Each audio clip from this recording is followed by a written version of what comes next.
Friends, मैं वैदिक astrologer Bharat आप लोगों को अपने चैनल वैदिक एस्ट्रोलॉजर भरत में आप लोगों का बहुत बहुत स्वागत करता हूँ। तो आज हम लोग बांग्लादेश के मैटर पर चर्चा करेंगे कि बांग्लादेश में क्या हो रहा है। देखिए, इसके बाद मैं सीरीज और अपलोड करूँगा जो भी चीज़ें फैक्टर हो रही है ना जनरल नॉलेज में।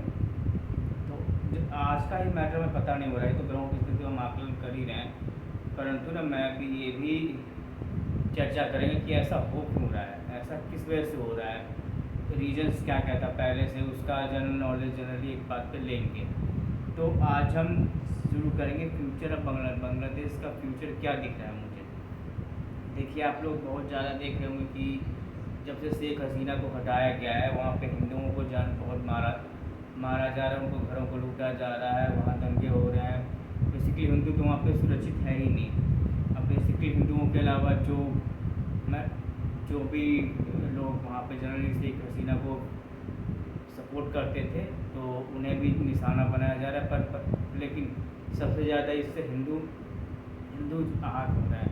तो मेरे पास में कई जगह से रिक्वेस्ट आ रही थी कि सर आप बांग्लादेश के बारे में बताइए, और मेरा भी था कि इन चीज़ों के ऊपर भी मैटर हमें देखना चाहिए, आगे क्या होना चाहिए। तो देखिए, जो हिंदुओं की स्थिति है ना, अभी बड़े दुख के साथ कहूँगा कि थोड़ा और वहाँ पे हालात ख़राब होने वाले हिंदुओं के लिए। और अब बेसिकली 6 महीने तो देखिए वहाँ पे हालात ऐसे ही रहेंगे। ये अभी तो कम होता हुआ कहीं नज़र आ रहा है, लेकिन आगे चीज़ें और बढ़ेंगी। और एक फैक्टर मैं मीडिया को ही मानता हूँ कि देखिए हमारा मीडिया जो है ना, हमारे यहाँ इधर से उधर ध्यान भटका देता है, जबकि मीडिया का काम है लोगों को सचेत करना। तो देखिए क्या हुआ है जनरली कि जब से कोलकाता का रेप हुआ है वो तो दिखाई रहे हो, लेकिन बांग्लादेश का मैटर भी तो दिखाओ। क्या वहाँ पे इंसानों की जान की कोई कीमत नहीं है क्या? तो देखिए,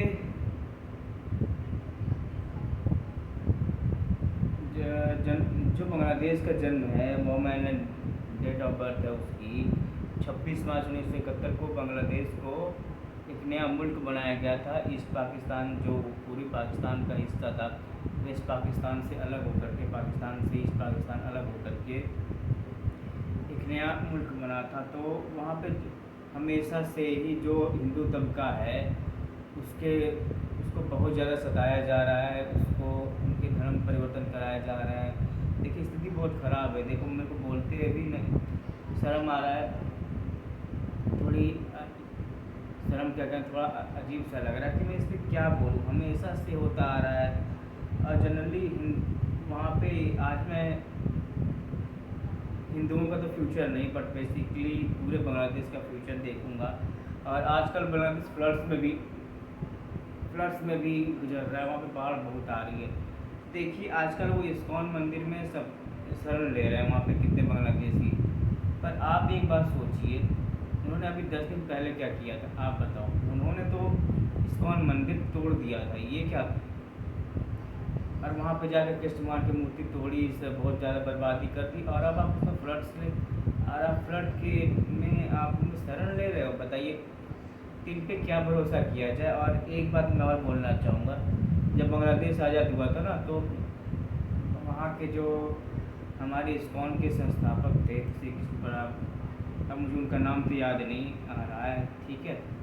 उन्होंने इस्कॉन टेम्पल नहीं, वहाँ पे कई मिलियंस डॉलर्स की बात कर रहा हूँ, वो भी उस समय कई मिलियंस डॉलर इकट्ठा करके वहाँ पे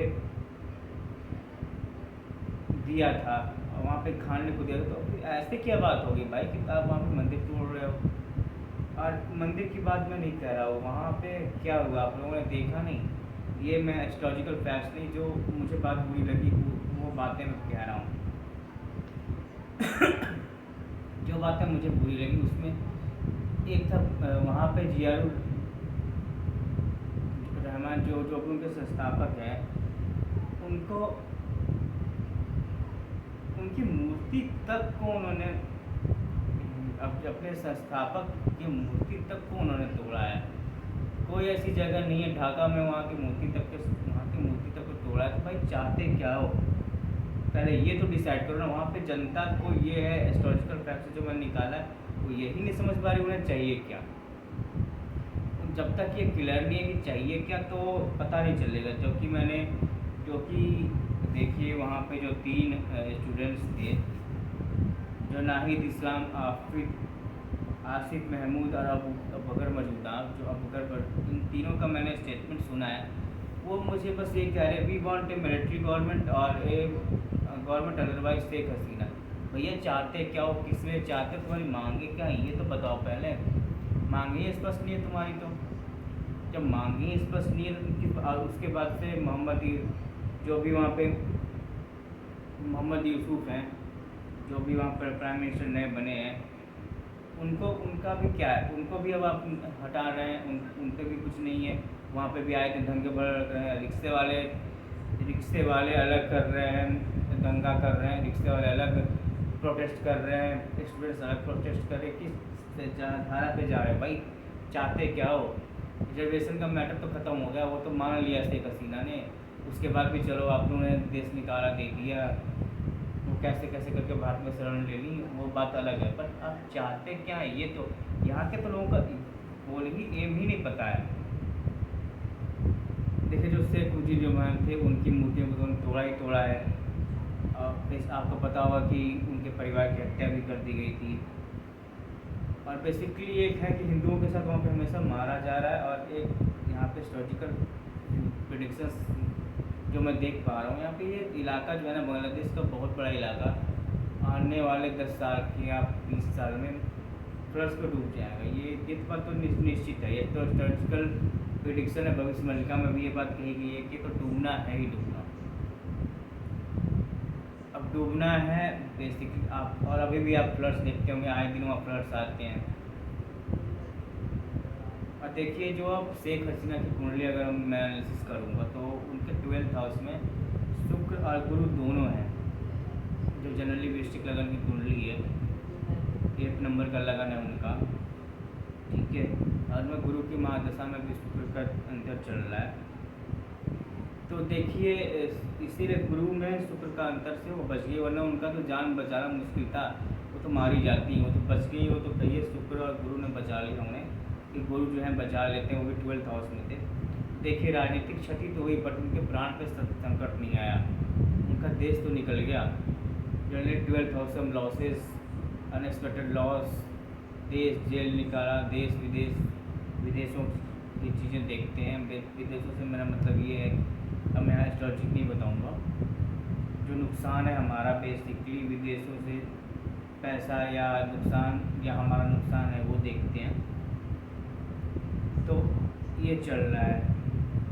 तो उनका जान तो बचना मुश्किल था, लेकिन भाई वो जान बचा के आ गए। उनकी शेख मुजीबुर की तरह उनकी मूर्ति तोड़ी नहीं गई, बट उनकी भी जान चली जाती है। जो मैंने जियाउर रहमान बोला था, वहाँ शेख मुजीबुर रहमान की मूर्ति तोड़ी गई है, जियाउर की नहीं तोड़ी गई है, जबकि उनकी हत्या भी की गई थी वहाँ पे।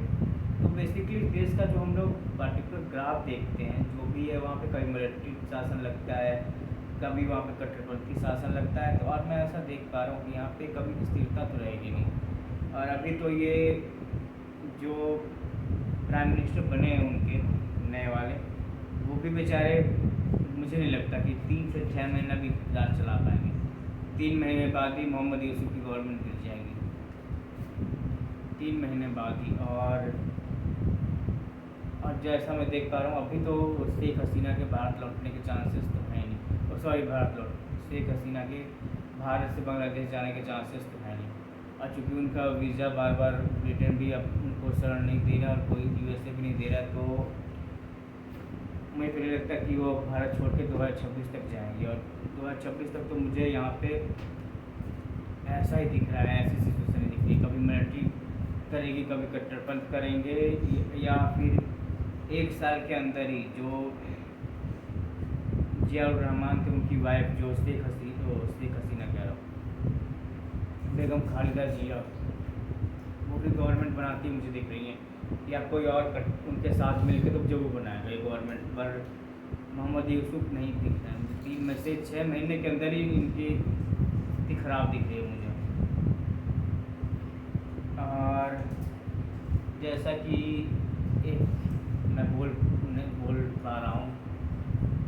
तो नहीं चाह रहा, पर हाँ माइनॉरिटीज़ हिंदू, सिखों और देखिए क्रिश्चियनों के ऊपर और यहाँ पे आपको अत्याचार दिखेगा।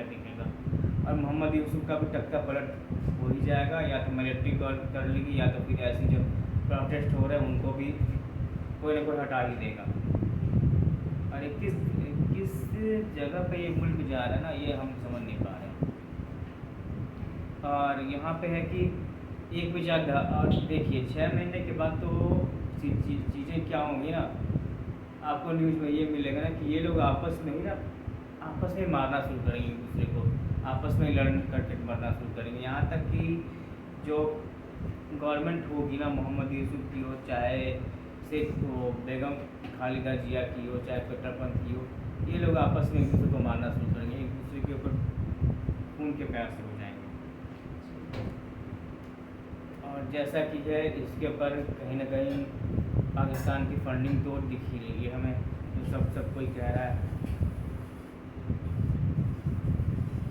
और देखिए अब फ्यूचर में तो देखिए आगे चल के यही है कि यहाँ पे मिलिट्री से ऑक्यूपाइड कर लेगी इतनी स्थिरता को देख करके, क्योंकि जो अभी ताक में बैठे हुए हैं वहाँ का मिलिट्री जो है, जो भी होगा 3-4 लोग जो मिलिट्री के मेन होते हैं, कोई ना कोई जनरल वहाँ का फिर ऑक्यूपाई कर ही लेगा।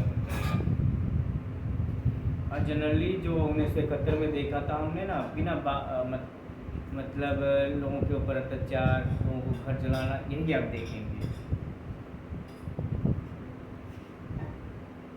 और यहाँ पे मैं देखता आ रहा हूँ कि अगर मिलिट्री के अलावा कोई और बनता भी है ना, मिलिट्री तो बेदखल होगी, पर जो भी गवर्नमेंट बनेगी ना, उनकी भी हत्या हो सकती है।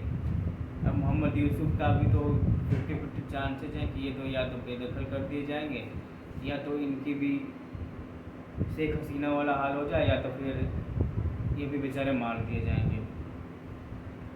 यहाँ पे स्थिति ऐसी है कि लीडर्स की हत्या होती रहेगी।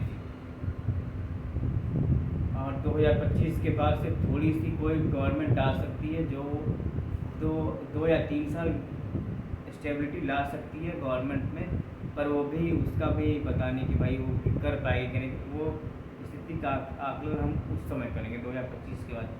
और 6 महीने बाद तो मुझे बात इतनी और हिंसा दिख रही है कि एक घर का परिवार दूसरे परिवार को मारेगा, इससे बुरी स्थिति क्या कहूँ मैं आपको।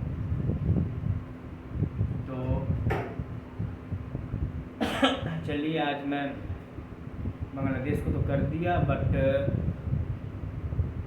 और कल हम किसी और पाकिस्तान की सिचुएशन का भी फुल्ली एनालिसिस करेंगे। 1 या 2 दिन में मैं आपको वीडियो लेके आऊँगा, ताकि वहाँ पे भी क्या चल रहा है, क्योंकि वहाँ पे भी जब से बांग्लादेश में जो तख्ता पलट हुआ है, वहाँ पे भी लोग कह रहे हैं कि इमरान खान को लाओ, और वहाँ पे भी इस तरह के शिया सुन्नी को मार रहा, सुन्नी शिया को मार रहा, यही चीज़ें अब रोज़ न्यूज़ में आ रही है और यही होता ही रहेगा। तो आगे क्या होने वाला है हम आगे करेंगे और इसकी एनालिसिस करेंगे इन चीज़ों की। और आप लोग मुझे राय दीजिए कि जो मैंने सोचा है कि हम चीज़ों का रीज़न बताएं। जैसे कि मैंने आप लोगों से कहा था कि हम जाने तो कि इसका बेस क्या है। जैसे कि मैं वीडियो के पहले ही कहा था कि मैं चीज़ों का रीज़न भी बताऊंगा, चीज़ों के बारे में पहले बताऊंगा कि ये चीज़ कब हुई। जैसे कि अब बांग्लादेश के बारे में एक वीडियो में, एक या 2 वीडियो के अंदर मैं आपको बताऊँगा कि ये सिचुएशन कैसे आई यहाँ तक, जैसे कितने लोग यहाँ पे। एक बात और मैं कहना चाहता हूँ, जैसे यहाँ पे आ रही है कि यूएसए ने यहाँ पे फंडिंग करी थी इन चीज़ों को शेख हसीना का हटाने के लिए, क्योंकि उन्होंने एक बात बोली थी कि कोई गोरा आदमी आया था और उसने उनसे थोड़ी सी ज़मीन मांगी थी सेंट लुइस की, और उसने कहा था कि कोई बर्मा से कोई सा एरिया लेके वो अलग क्रिश्चियन कंट्री बनाएगा और उसके ऊपर और चाइना और इंडिया के ऊपर नज़र रखेगा। तो ये सारी चीज़ें हैं, तो मैं इन चीज़ों को भी लेकर के आऊँ क्या कि वो हिस्टोरिकल एनालिसिस तो नहीं होगी, बट हाँ जहाँ मुझे लगेगा उनमें एनालिसिस भी दूंगा और रीज़न भी बताता चलूँगा कि चीज़ें मतलब बेसिक पता चलूँगा ये चीज़ें हुई कैसे। और आपको मेरा वीडियो कैसा लगा वो भी बताइए, और कोई कमी लगती है तो भी मुझे बताइए। अब तक के लिए नमस्कार। और अगर आप लोग मुझसे अपनी लाइफ की किसी चीज़ का सलूशन चाहते हैं, किसी प्रॉब्लम का सलूशन चाहते हैं, तो आप मुझे मेरे नंबर जो स्क्रीन पे शो कर रहा है उस पर आप मुझे कॉल कर सकते हैं।